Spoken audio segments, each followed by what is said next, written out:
ఉంది. ఆరోగ్యం మీద వీడు ఈ సంవత్సరం శ్రద్ధ పెట్టాలి. ప్రతి విషయాన్ని పట్టుకు వేళ్లాడకూడదు. విషయాలు ఏవైనా ఉంటే ఎక్కడికక్కడ వదిలేయటం నేర్చుకుంటేనే వీళ్ళు బాగుపడతారు. తులారాశి వాళ్ళు ఈ సంవత్సరం మంచి అనుబంధాలు అంటే కొత్త మనుషులతో పరిచయాలు ఇవన్నీ ఏర్పడతాయి. అలాగే దొంగ ప్రేమ మీ మీద చూపించేవాళ్ళు, లేకపోతే అతిగా ప్రేమ చూపిస్తూ మిమ్మల్ని ఏదో ఇబ్బంది పెట్టేవాళ్ళు, అంటే మనలాంటి పెద్దవాళ్ళకి కాదు, కుర్రాళ్ళు ఎవరైనా ఉంటే వాళ్ళకి తెలుస్తుంది ఈ బాధలు. వాళ్ళందరూ కూడా సామాన్యంగానే వదిలేసి వెళ్ళిపోతారు. వీడి అదృష్టం కొద్దీ, అలాగే అమ్మాయి అదృష్టం కొద్దీ అందరినీ ఆనందింపజేయటం, అందరితో మంచిగా ఉంటాం మంచిదే, కానీ ఆ మంచిగా ఉంటాం, ఆ సంతోషం అనేది మొట్టమొదటి మీ దగ్గర నుంచి మొదలెట్టాలి తులారాశి వాళ్ళు. వృశ్చిక రాశి వాళ్ళు వాళ్ళ రహస్యాలు కొన్ని బయటపడతాయి. వాళ్ళకి ఇతరుల రహస్యాలు తెలుస్తాయి. అధికారాల్లో మార్పులు ఉంటాయి. వృశ్చిక రాశి వాళ్ళ అధికారంలో పక్కదారి వైపు చూడకూడదు, అంటే షార్ట్ కట్లు వెతకూడదు. రాజమార్గంలో వెదిగితేనే వీళ్ళకి బాగుంటుంది. షార్ట్ కట్లు వెదిగారా వీళ్ళకి ఇబ్బందులు ఉంటాయి. ధనుర్రాశి వారు ఒక చోట కుదురుగా ఉండలేరు. కొత్త వ్యక్తులతో పరిచయాలు, కొత్త ప్రదేశాలు చూడటం ఇవన్నీ కూడా ఉంటాయి. వాటి వల్ల బాధ్యతల నుంచి దూరం జరిగే అవకాశం, బాధ్యతలు వదిలిపెట్టే అవకాశం ఉంటుంది. అందుకని బాధ్యతల నుంచి పారిపోకుండా ఇచ్చిన మాట నిలబెట్టుకోవాలి ధనుర్రాశి వాళ్ళు ఈ సంవత్సరం. మకర రాశి వాళ్ళకి కష్టానికి తగిన ఫలితం లభిస్తుంది. అడ్డదారుల్లో వీళ్ళు వెళ్ళకూడదు. మీ మనసులో ఏ మాట ఉంటే ఆ మాట చెప్పండి. మనస్ఫూర్తిగా మీ లోపల ఉన్నది ఎదురువాడికి చెప్పండి. మీ ఆనంద విషాదాలని మీలో దాచేసుకుని మీరే కుమిలిపోవద్దు, బయటికి చెప్పడం నేర్చుకోండి. కుంభరాశి మీ కొత్త తరహా ఆలోచనల్ని ప్రపంచం గుర్తిస్తుంది. వాళ్ళు చెప్పే కొత్త విషయాలను ప్రపంచం గుర్తిస్తుంది. అయినా సరే ప్రపంచం ఎంత మెచ్చుకున్నా వీళ్ళకి ఒంటరిగానే ఉన్నటువంటి భావన ఉంటుంది.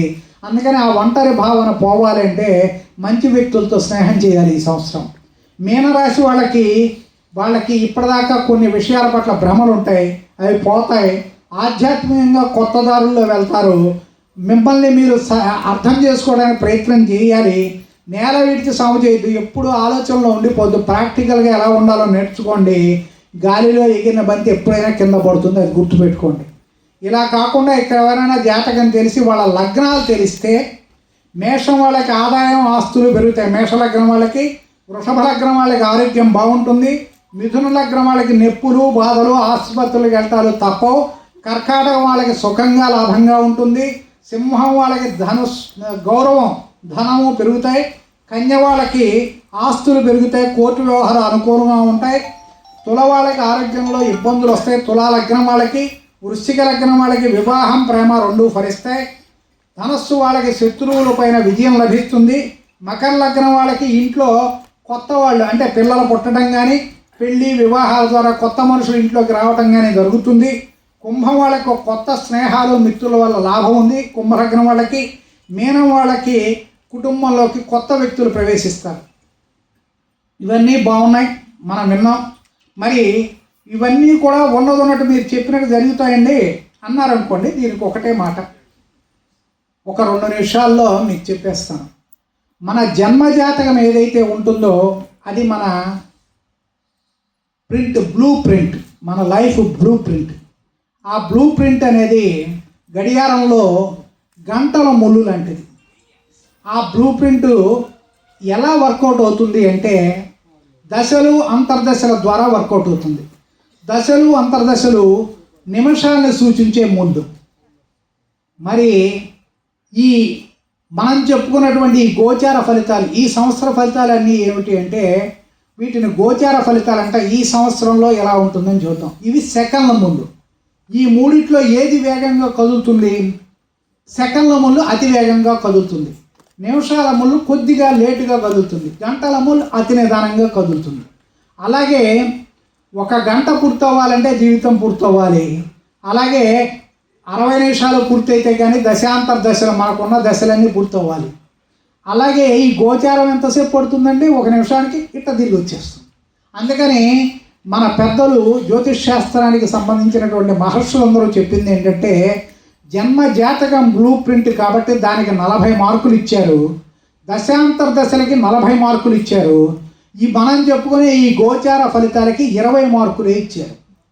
అవి 40, జన్మజాతకం 40, దశాంతర దశలు 40, గోచారానికి 20 మార్కులు. అందుచేత ఈ సంవత్సరం గోచారం బాలేదనో లేకపోతే అద్భుతంగా ఉందనో పొంగిపోవడం కుంగిపోవడం రెండూ అవసరం లేదు. జన్మజాతకంలో యోగం ఉంది, దశాంతర దశలు అద్భుతంగా ఉన్నాయి. గోచారం బాగోకపోయినా కొద్దిగా ఆటంకాలు ఏర్పడి మళ్ళీ బండి ముందుకు వెళ్ళిపోతుంది. జన్మజాతకం అస్సలు బాగాలేదు, ఏ విధంగానూ బాగాలేదు, దశాంతర దశలు బాగున్నాయి, గోచారం బాగుంది. అందుకని కొంతకాలం కొంత రిలీఫ్ వస్తుంది అంతే, టోటల్ రిలీఫ్ రాదు. జన్మజాతకం బాగుంది, గోచారం బాగుంది, దశాంతర దశలు బాగాలేదు. మనకేమవుతుంది, దశాంతర దశలు బాగాలేనప్పుడు మనకి ఆ పీరియడ్ అంతా కూడా గోచారం బాగున్నా ఎలా ఉండదంటే కారులో వెళ్తాం, కారులో వెళ్తూ ఉంటే కారులో ఏదో ట్రబుల్ వస్తుంది, 60 కిలోమీటర్ల వేగంతో వెళ్ళాల్సింది 10 కిలోమీటర్లలో నడుస్తూ ఉంటుంది. వెళ్తూనే ఉంటాం, విహారయాత్రకు బయలుదేరుతాం, అది కారు ఎప్పటికి వెళ్తుందో తెలియదు. అలా ఉంటుంది దశాంతర దశలు బాగు. అందుచేత మీకు చెప్పేది గోచార ఫలితాలు వినండి, వీటినే సమస్తం అనుకుని భయపడిపోవద్దు, అలాని సంతోషించొద్దు.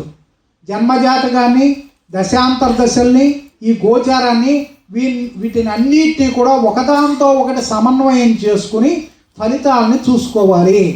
ప్రతి మనిషి కూడా ఒక ప్రత్యేకమైనటువంటి సృష్టి. భగవంతుడి సృష్టిలో డూప్లికేట్స్ ఏమి ఉండవు. మనం గ్లాసులు, చెంచాలు లేదా ఇంకోటో తయారు చేసినట్టు డూప్లికేట్లు చేస్తాం. మనం లక్షలు ఒకటే సింగిల్ ప్రొడక్షన్లో తెస్తాం. భగవంతుడు అలా తీసుకురాడు. ప్రతి మనిషి, ప్రతి జీవి, ఏది మన చీమ నుంచి పిపీలికాది బ్రహ్మ పర్యంతము కూడా బ్రహ్మ సృష్టిలో ప్రతిదీ ప్రత్యేకమైనదే, యునీక్. అందుచేత మీ జాతకం అనే దానికి ఈ గోచార ఫలితాలు అన్వయించదా అంటలేదు. మీ జాతకంలో యోగాలుండి మీ దశాంతర దశలు కలిసి వచ్చి, దశాంతర దశలతో పాటు ఇక్కడ యోగం కూడా కలిసి వస్తే